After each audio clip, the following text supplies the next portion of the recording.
thank you guys for all of your feedback and questions. We had so many great questions. So thank you guys for dropping those on the blog, and we're gonna answer a few more of them. Question number 1, do you use birth control?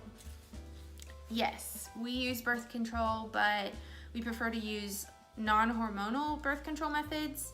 And just because we don't want to use anything that could potentially cause an abortion. And yeah, I think there are probably uses for hormonal methods of birth control for like regulating things and stuff like that.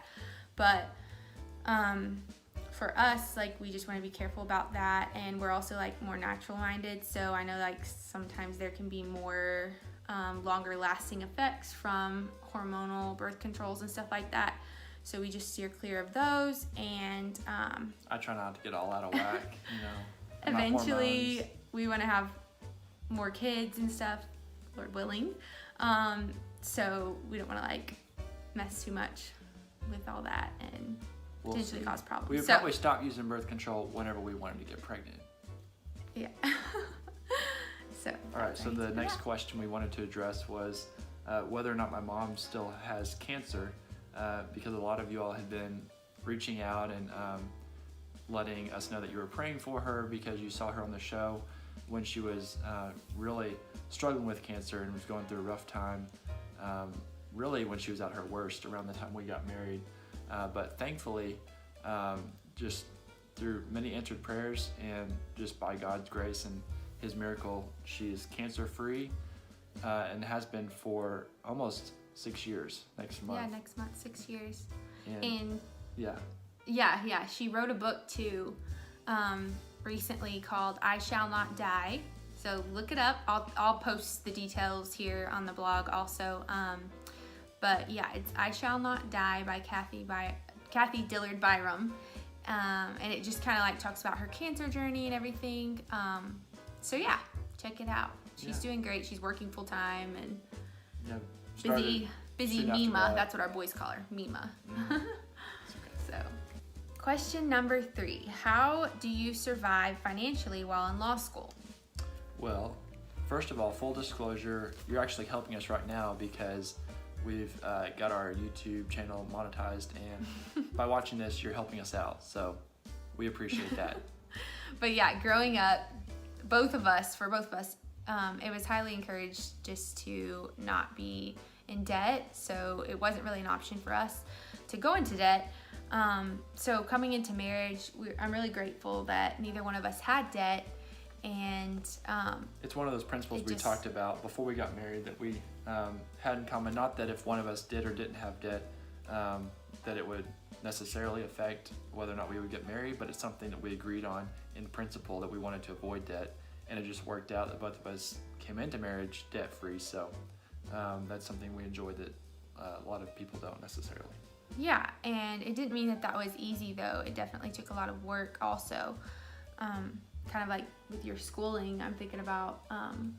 So I principled to go to school debt-free and pay for it either through scholarships or through working throughout as I went to school. So even from an early age, my parents told me that, but then they also tried to help give us the tools to do that. So even before I knew for sure that I wanted to go out of state to Oklahoma State, I wanted to prepare by taking AP classes, taking concurrent high school, college courses through the local community college. Those things that a lot of students do everywhere to try and just go to school as cheap as they can. So I tried to knock out as many classes as I could at community college and through AP classes, and then worked throughout high school and college. And a lot of my working in high school ended up going toward school expenses, and then had some family help, and then again, like some people encourage and realize, like, you can take the ACT multiple times, and like I think I took it 5 times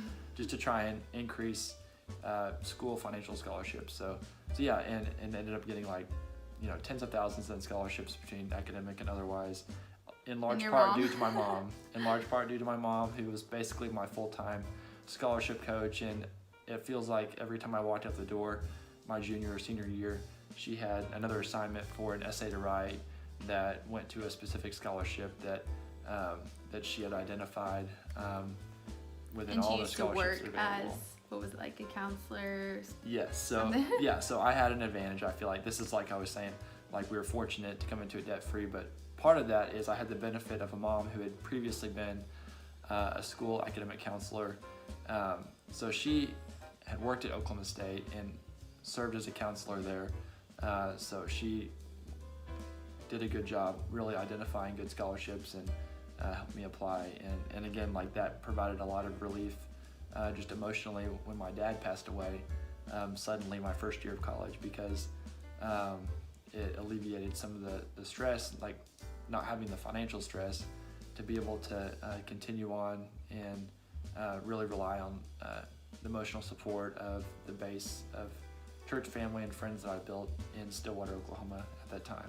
So yeah, we want our kids to adopt the same principles and kind of instill that in them and teach them. Of course, ultimately it's their decision, but like we want them to not only be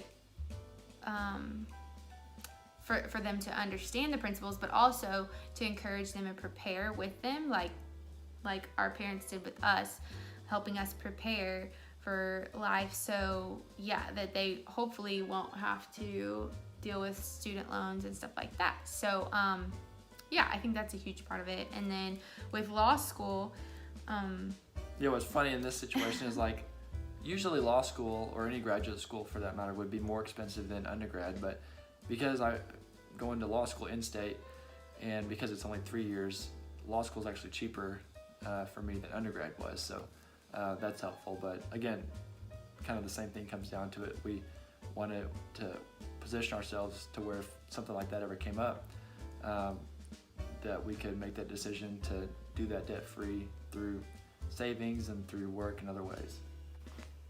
So as far as law school, we wanted to exercise those same principles and purpose to stay out of debt. And up until that point, we had positioned ourselves to be able to do that. And in addition to that, we wanted to look for scholarships, look for fellowships that would provide financial assistance, as well as working law jobs, non-law jobs throughout law school that I've been able to do. Jill's been able to do a lot of blogging. Social media advertising and stuff like that too, YouTube channel, all of those types of things. So those are definitely helpful with supplementing income and living off of savings and stuff like that too. So also up until around the time we left the show, we hadn't been paid for anything. Of course, there were perks that came along with filming. You know, if you were traveling or whatever, they might cover those expenses and stuff. And we were grateful for those, but yeah, we hadn't been paid until we were like really pressing about it, and ended up like getting an attorney involved and stuff. And yeah, so, basically once we got an attorney involved, and we were able to recover a portion at least of what Jill should have been paid up until the time we left the show, even if in the end it probably ended up being a little bit more than minimum wage at most. yeah, not We were much able more. to recover at least something. Yeah.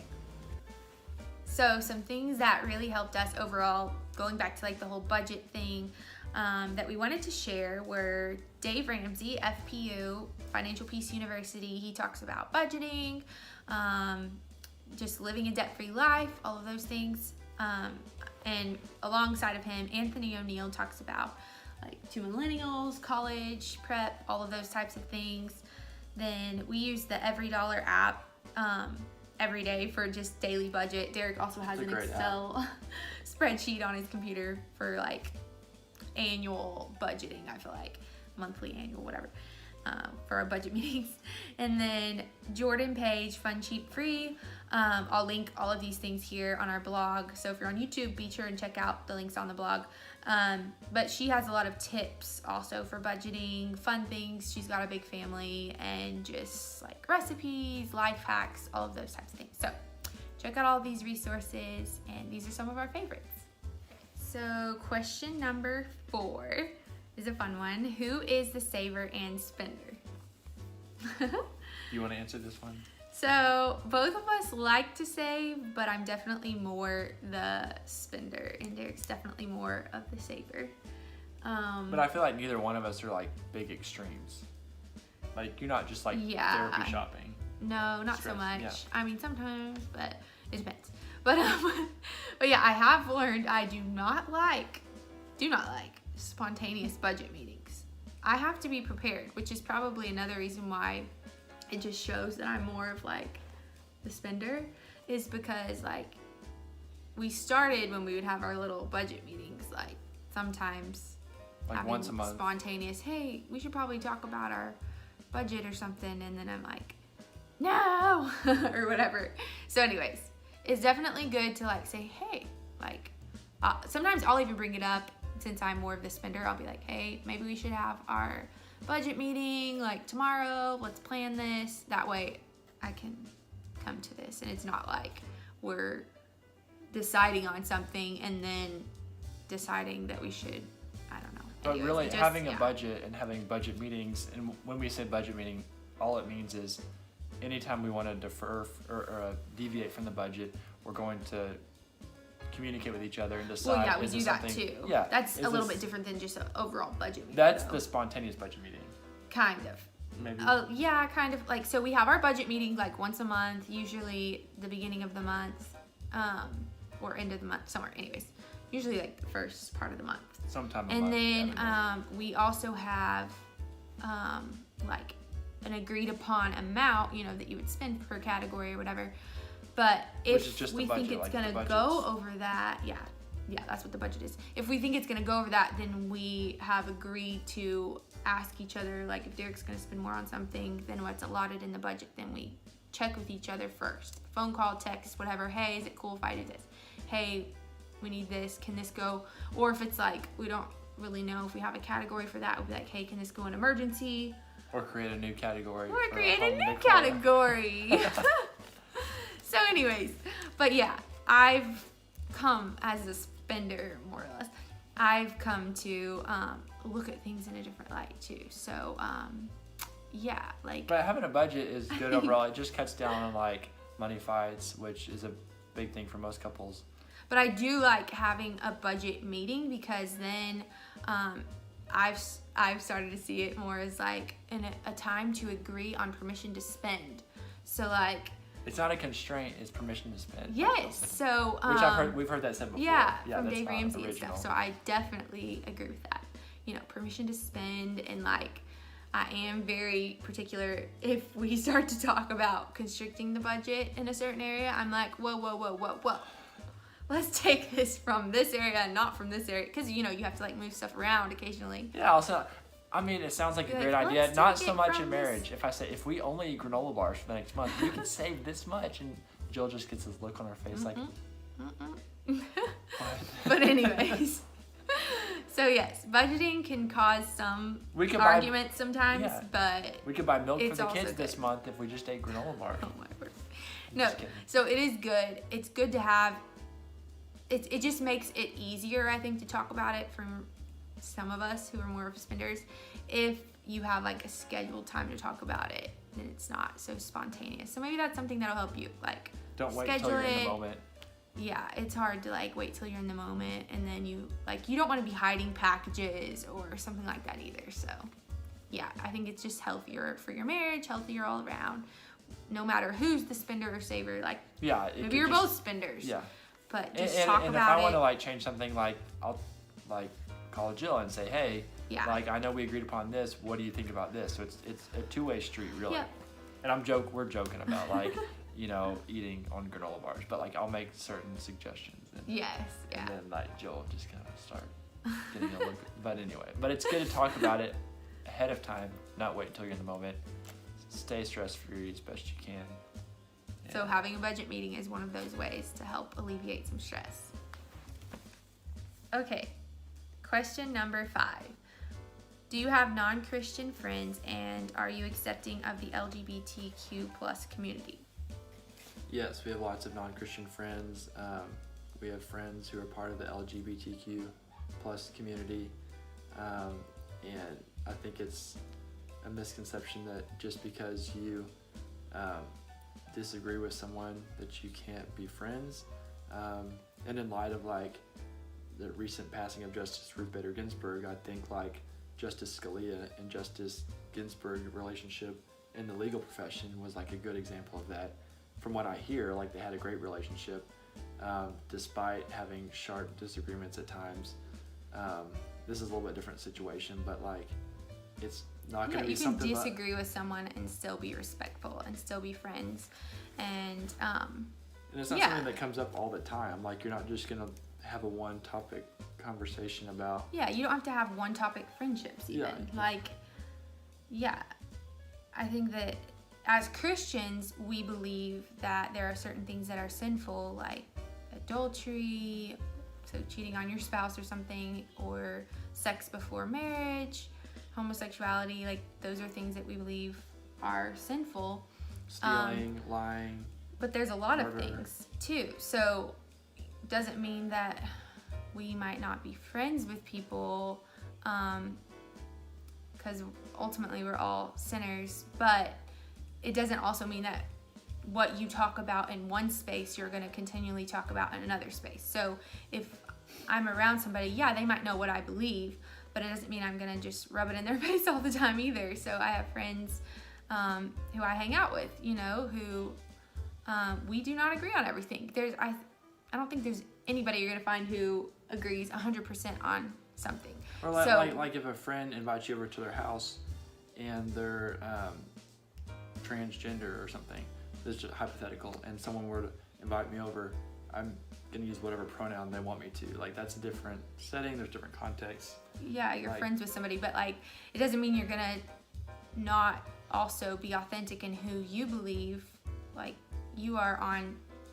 Like it doesn't mean that you're gonna close your voice down either in the right spaces. So you have to know the space, you have to know like for example, like our faith is very important to us. Like we've given our lives to Jesus Christ and seek to follow him in every way in our life, and that's very important to us, and generally people talk about what's important to them, so we're probably going to talk about our faith in Jesus, not necessarily like a rule, the rules of things that, here are the things Jesus doesn't like, here are the things he does like. We're probably just going to talk about our love. I'm just talking about like on a conversational basis. Like if somebody's asking about what's important to us, we'll talk about our faith and about Jesus ultimately. Like that's what's ultimately important to us. Yeah, but you can I think it's healthy to have discussions and even debates for those of you who like to debate in the right space. But you want to be respectful, self-controlled, and oftentimes I see people who are not, and that's disheartening no matter what side you fall on different hot topic issues. So I think you can be firm, you can be outspoken, you can be about anything political or otherwise, or about your faith. Free speech, like it's a part of America, who we are, and sometimes people might not like your opinion, and that's okay. I think it's important to not make it personal. I feel like you can have a conversation about something, like it's appealing, like a friendship is appealing whenever you can like have a sharp even a discussion or disagreement about something. If you both want to go there. Yeah. Again, this is like, to me, the mark of like a genuine good friendship is whenever there's a mutual agreement that you can have discussions about like hotly debated topics, and go have a beer afterwards. Like, you want to have the freedom to like talk about what you want to, if you want to, with that person, and if they want to. If they tell you they don't want to talk about that, that's cool too. But then not make it personal and still be able to be friends. Yeah, so I think just ultimately, again, like we said before, realizing that everything you see on social media is not all that a person is, and just because you're using your space to advocate for what you believe in does not mean that you should be silenced, or that you are always going to talk about that and one topic friendships or whatever. So I think it's important to just realize that, think about it, and like be civil. It doesn't mean you have to be silent or not be strong, but like be genuine. Yeah, be genuine also, and not just be shut up because you don't feel like you can express your voice or something either. So and if someone doesn't want you to express your voice, or just your personality about in whatever respect, then it's probably not someone you want to be friends with in the first place. They say, well, I want to be able to talk about this and be comfortable doing this, but I don't want you to say, something if I want to be able to talk about the same thing, but I don't want you to talk and then about there's it. sometimes that you just agree to disagree on things and you just don't talk about things. You're like, we've had this discussion, we're not going to go in circles over and over. Like, that's cool too. I'm not saying like you can't have friends who you agree to not talk about certain things. No, because that would get old pretty quick if you were just like going back to what Jill said about like one topic friendships, basically. Yeah, you don't want to have that. So anyways, I don't know if that covers it. Kind of a I feel like we rambled a little bit, but this is raw, real video from our couch. So yeah. Question number 6. Where would y'all like to travel outside the U.S.? Texas. Outside the U.S. Have they seceded yet? Is Texas still a part of the U.S.? Basically, yeah, we have a big long list. We love to travel, and once you're out of school, I think we'll travel more and stuff too. But we've already traveled a lot. But I don't know. anyways, yeah, we like to travel. I think we'd like to go back to some of the places that we've been. Take our kids like to Nepal, Central America, and then visit a few new places, and go to like Sweden, the Netherlands. I think we should go back to Israel's namesake. We've both been to Israel that'd be fun. on different occasions. We've never been there together. Ireland, yeah, Scotland. Yeah, Jill's the third Irish, if you didn't know. Germany, you got German in you. It'd be cool. Italy. I don't know. Lots of fun places. I We've been looking up lots of cool places. We always watch those like videos on YouTube. Yeah. Expedia videos. Expedia travel videos. We found those and they're pretty so cool. relaxing. Just like little summaries of different places. Yeah, it's so fun. What were you gonna say though? You were gonna say. I was gonna say initially, whenever we were thinking about this question, I said like take like a sled dog team to to the South Pole, and Jill didn't think that was the best idea. No, but we love to travel, so you never know where we'll end up. We'll see. Lots of cool places.